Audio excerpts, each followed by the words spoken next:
Now we are going to see about storage requirements in food industry.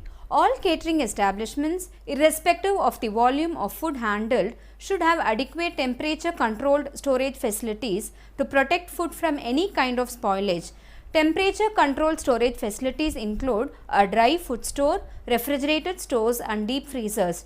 Storage space required depends on quantity purchased. Objectives. At the end of this chapter, you will be able to know about the different types of storage in a food service institution, have adequate knowledge about the guidelines about proper storage, know about the ways of maintaining sanitation, safety and security in stores. General guidelines for storage. Wash items that need washing and prepare food for storage. Wipe cans.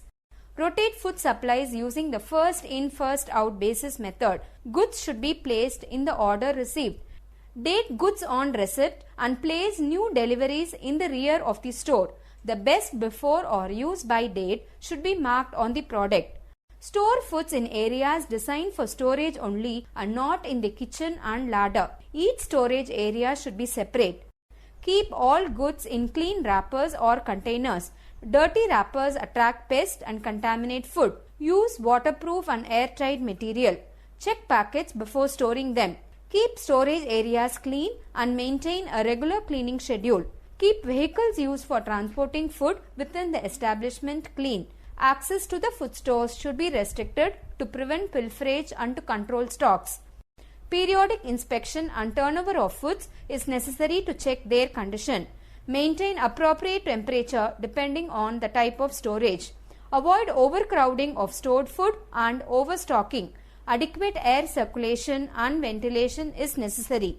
Food should be used as soon as possible because even under ideal conditions of storage, there is loss in nutritive value, flavor and freshness. Goods are stored as soon as they are purchased. Potentially hazardous food items should not be left in the open yard or receiving area. They should be refrigerated or frozen immediately. Separate areas should be made available for storage of equipment, cleaning materials, empty cartons and packaging materials. Let us see about dry storage. The dry food store should be airy, well lit, clean, protected from pest and excessive moisture. All foods that do not spoil at room temperature are stored here. For example, whole cereal grains, pulses, flour, sugar, oil, canned foods, etc. The temperature in the store ranges from 15 to 21 degrees Celsius and a relative humidity of 50 to 60%. Features of a dry store. The floors and walls should be made of materials which are easy to clean. The walls should be tiled or enamel painted. Cracks and crevices in the walls and the floor should be closed to prevent dust from accumulating and pests from hiding. Cupboards and racks for storing containers should be of simple design. Shelves should be adjustable and removable. Shelves should be slatted to improve air circulation and should be made of non-corrosive material. Shelves should be placed 5 cm away from walls and 15 cm away from the floor level. This helps in eliminating hiding places for insects, protecting food from dampness, keeping food containers clean and in routine cleaning of the stores.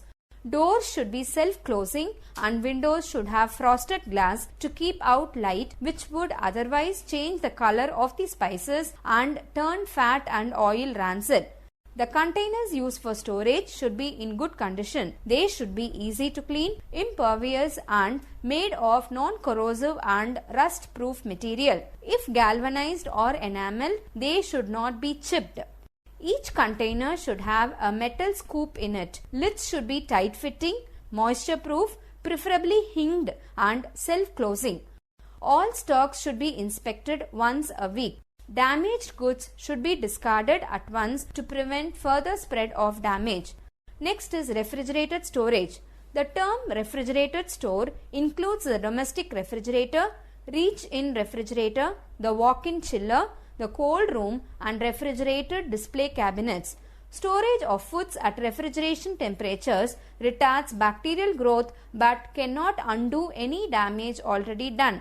Perishable foods like raw meat, poultry, fresh fish, stocks, soups, gravies, milk and milk products and cooked cereals can be held for short periods in the refrigerator. The cabinet temperature should not exceed 4 degrees Celsius. Bacteria, yeast and molds grow more slowly at refrigerator temperatures as compared to room temperature. So, although foods will spoil when they are refrigerated, the rate of deterioration is much slower because generation time is longer.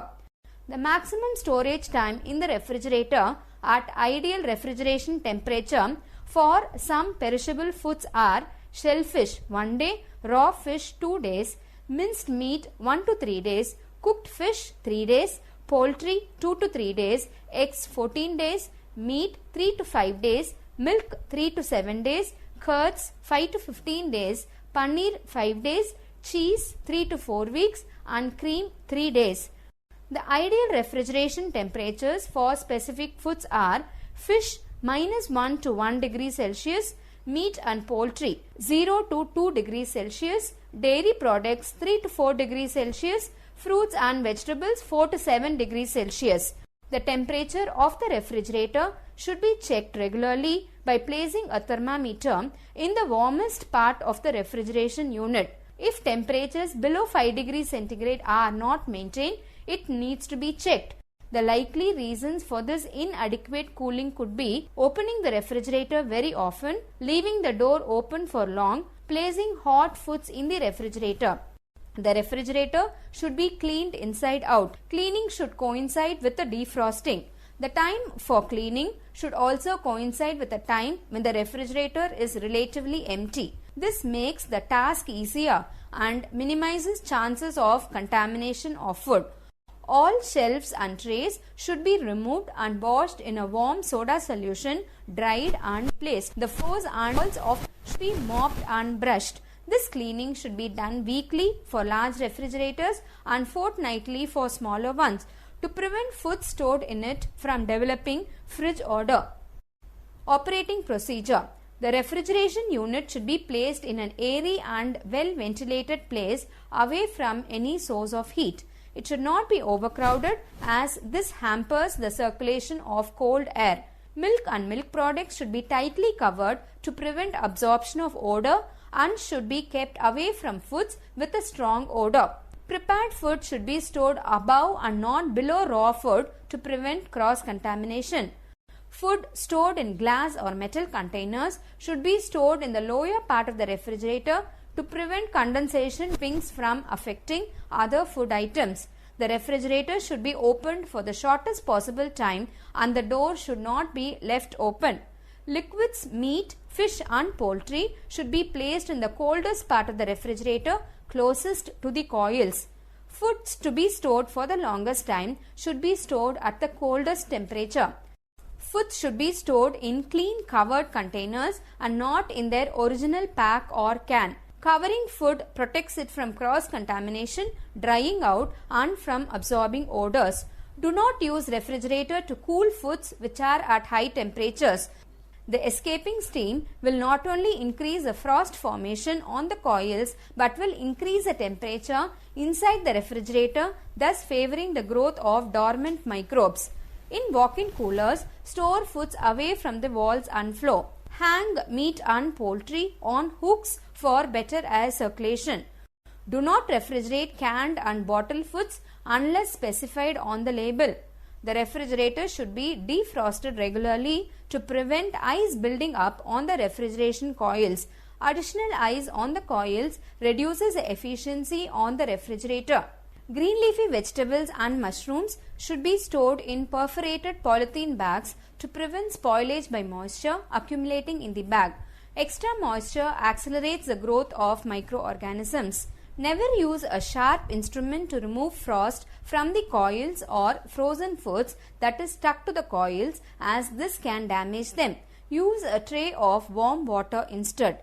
Chillers. Chillers are necessary in large catering establishments to reduce the temperature of large portions of food to 15 degrees Celsius or lower in a short time of 1.5 hours.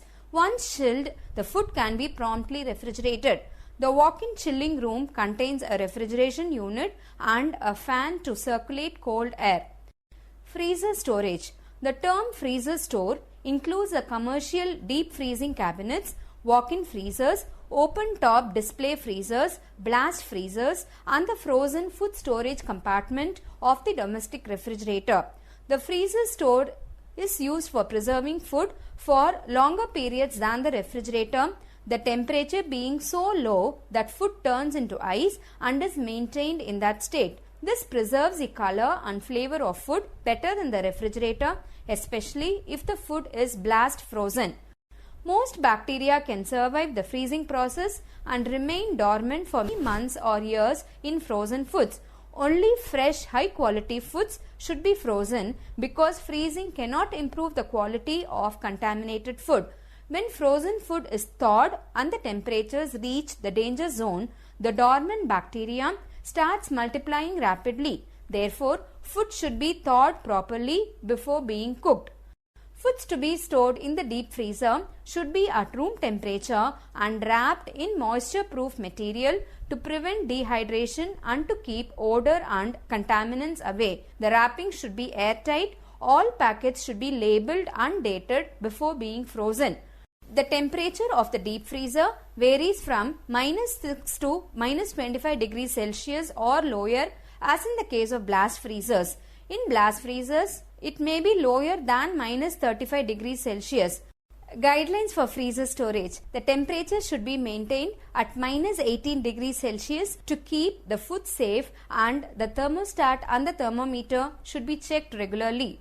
Each time the food is thawed, microbes start growing and the damage cannot be rectified by refreezing.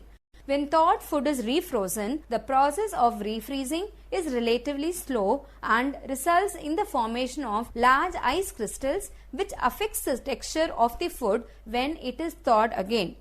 Frozen foods should be well packed to prevent freezer burn, cross-contamination and absorption of odor and flavor. Freezer burn is caused due to very low temperatures and results in discoloration and dehydration of the exposed food. The temperature at which frozen foods are delivered should not exceed -15 degrees Celsius. The freezer, unlike the refrigerator, should be tightly packed with frozen food, as cold air circulation is uneconomical. In case of power failure or breakdown of the freezer door should not be opened and the food should be left inside. A well-stacked freezer can keep food frozen for a day or more. It is better to cook foods which have thawed and then refreeze them. Lengthy freezer storage influences the taste, color and texture of foods and increases the possibility of spoilage and contamination. The flavor of foods with a high fat content deteriorates faster than other foods. Frozen foods should be put in the freezer immediately after delivery, and only the quantities required should be removed from the freezer. The freezer should be adequately insulated, well lit, and doors should have proper gaskets. Blast freezing. This is a method of rapid deep freezing of cooked or uncooked foods by a continuous blast of cold air in a tunnel or chamber at temperatures as low as -40 degrees Celsius. Because of the very rare method of freezing, the quality of the product, that is, its freshness, is preserved. Quick freezing produces very tiny ice crystals in food which do not damage the cells. Once frozen, food should be stored at -20 to -30 degrees Celsius. Now let us see the storage of specific foods. Meat and meat products. They should be refrigerated soon after delivery at 0 to 2 degrees Celsius. This temperature minimizes and controls bacterial growth if meat is contaminated. Raw meat should be wrapped loosely for better air circulation. Cooked meat should be wrapped tightly. Cooked and raw meat should be stored separately. Poultry.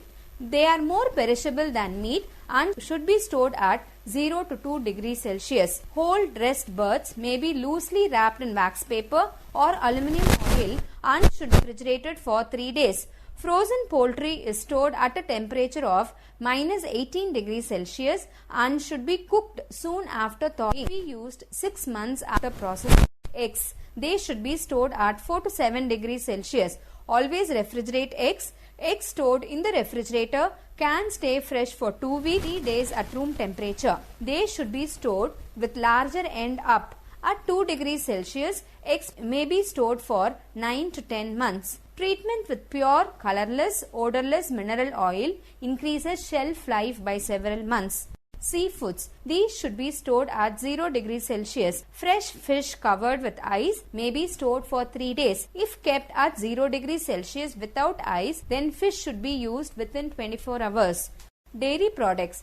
Fresh milk should be stored in cold room or refrigerator. Milk should be stored at 3 to 4 degrees Celsius for 5 to 7 days. Milk powder should be stored at 10 to 21 degrees Celsius and can be stored up to 1 year if not opened.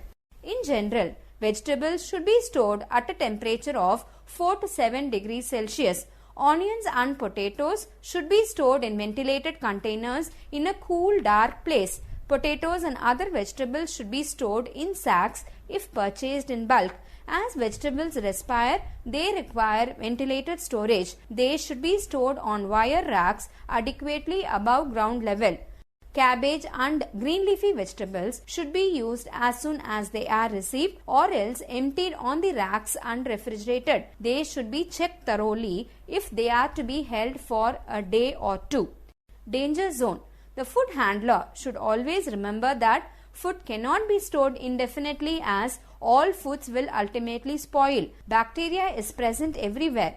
Even if one is careful and all attempts are made to prevent contamination, some bacteria will still find their way into food and contaminate it.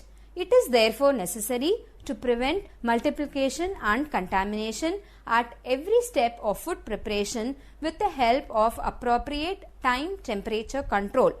Bacteria multiply over a wide range of temperature. The range of 5 to 63 degrees Celsius, that is 45 to 145 degrees Fahrenheit, is called the danger zone because the hazard of bacterial growth is great within this range. The golden rule of food production is called time and temperature principle. It requires that all potentially hazardous food be kept at an internal temperature above 63 degrees Celsius during display and service. If during periods of preparation, potentially hazardous or high-risk foods must be exposed to temperatures between 5 to 63 degrees Celsius, this exposure time must be kept to an absolute minimum. The longest period for which food may remain in this zone is 4 hours, but food should not be in the 15 to 49 degrees Celsius for longer than 2 hours. Planning storage spaces. Whatever the type of storage required, its planning and arrangement depend on a number of factors such as proximity to markets, menu and purchasing policy of the establishment with respect to the form in which foods are purchased, whether raw, partly prepared, processed or frozen. Layout. Every store should aim at reducing mental and physical strain, time and effort of store staff in locating items when required by placing them correctly on delivery. Depending on the size of the store, a reception platform approximately 90 centimeters in length at the delivery point helps to prevent excessive lifting. Whatever the type of arrangement, store items must be placed at heights which allow for easy reach and readability so that time is not wasted in trying to search for items when required. There should also be sufficient clearance between items to allow them to be easily reached and replaced. Structural features. The ceiling of the store should be at least 3.5 to 4 meters high with provision for ventilation and lighting, all protected by grills for security. Enamel painted walls and ceilings with floors of concrete or heavy tiles are recommended to withstand wear and tear resulting from the movement of goods on trolleys or carts. Construction of ceilings, floors and walls should be aimed at easy cleaning to maintain hygiene. Walls near floors should be damp proofed to prevent microbial infestation and spoilage of foods. All fittings in the stores should be of a type which can be easily dismantled for regular cleaning. It is preferable to have racks or shelves of metal or any other non-porous material situated at least 5 centimeters away from walls or placed in the center of a room with aisles around them so that each part of every shelf is accessible. The space between the shelves may vary from 50 centimeters to 90 centimeters depending on the size of the containers to be stored. For small cans or jars, 30 to 40 centimeters is the usual spacing. The recommended height for racks is 2.3 meters. Racks higher than this will pose problems in reaching for placing and issuing of items, fixing of lighting, etc. For the storage of jute bags or cartons, slatted platforms with 8 cm clearance from the floor are advisable for free air circulation through piled goods. A work table is necessary near the entrance of a storeroom for replacing or handling of requisitions and issuing of stores. Provision of scales either fixed on the wall nearby or placed on the table are important for issuing small quantities. Lighting. Fluorescent lightnings in trough fittings placed in a row at right angles to the shelves are the most suitable because light penetrates best from this angle into each shelf. If the shelves are light colored, light gets cross reflected for greater advantage. Lights should be fitted high enough above the topmost shelves of the store to prevent damage to fittings while goods are being placed or removed.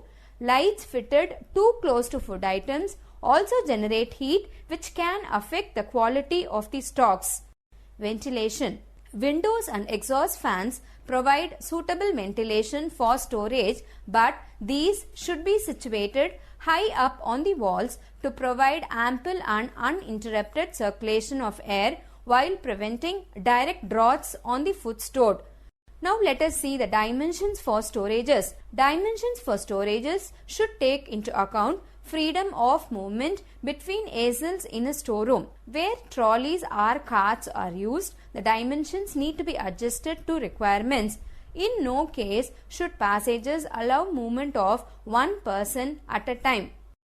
Some dimensions for movement in storerooms are width of gangway 90 cm, width of aisles for single person 60 cm, for person carrying a load 65 cm, for 2 persons 70 cm, for 2 persons with load 90 cm, for an average hand truck 1.2 meters, for 2 average hand trucks 2 meters, turning space for an average truck 2 meters.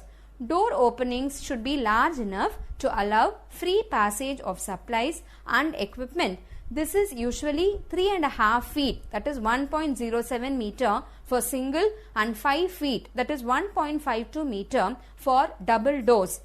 Sanitation, safety and security of stores. Hygiene and sanitation. Hygiene and sanitation in and around the stores is of paramount importance. It is therefore necessary to keep stores neat and clean and to prevent attack of food by bacteria and molds.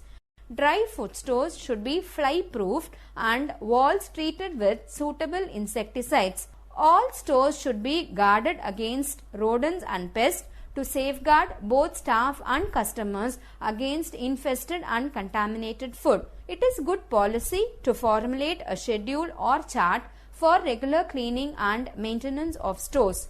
The following points may be kept in mind while preparing a schedule. Wash floors, walls and shelves once a week or fortnight and disinfection of spaces. Inspect incoming food for signs of damage, spoilage or infestation before storing. Arrange food systematically so that old stocks are used first. All open packages should be put in covered airtight containers before restoring. Foods of similar types should be stored together. Staff should be given clean coats and made to observe proper personal hygiene while handling food items. Security. Since stores stock items of daily use which are vulnerable to pilferage and theft, it is extremely important to provide proper safety and security measures at the designing stage. In addition, stores have a lot of money blocked in stocks which makes security a vital aspect of store management. The safety hazards to which stores can be exposed are infestation or contamination of food held in storage, theft or pilferage, microbial spoilage due to improper temperature and humidity controls, especially in cold storages, and fire. Some important guidelines for maintaining security in stores are: have minimum inlets or outlets to the stores. It is preferable to have a few well guarded openings placed high up on the walls for exhaust fans. All windows and other openings should be well guarded with mesh and grills. There should be only one door for entry into and exit from stores. The storekeeper's office must be positioned such that supervision is possible at all times and the door is in full view during working hours. At no time the store should be left unmanned. Issue counters must close by roll down shutters or half doors. Safety locks must be fixed and the keys to the stores should always be kept in a safe under the charge of a single responsible person. Safety devices such as automatic locks, number locks and built-in alarm systems against fire, gas leakages and theft should be installed. A guard on 24 hours duty is important. Well-guarded exits inhibit pilferage if a personal checking system is established when staff go off duty. To summarize, storage of food is an important factor which needs to be considered if the emphasis is on serving high quality products. Depending on the nature of the food, it may be stored in the deep freezer, refrigerator, dry food store, or it may be held at high temperatures during the service period. Food stores should be kept scrupulously clean and food should not remain in the danger zone for more than 4 hours.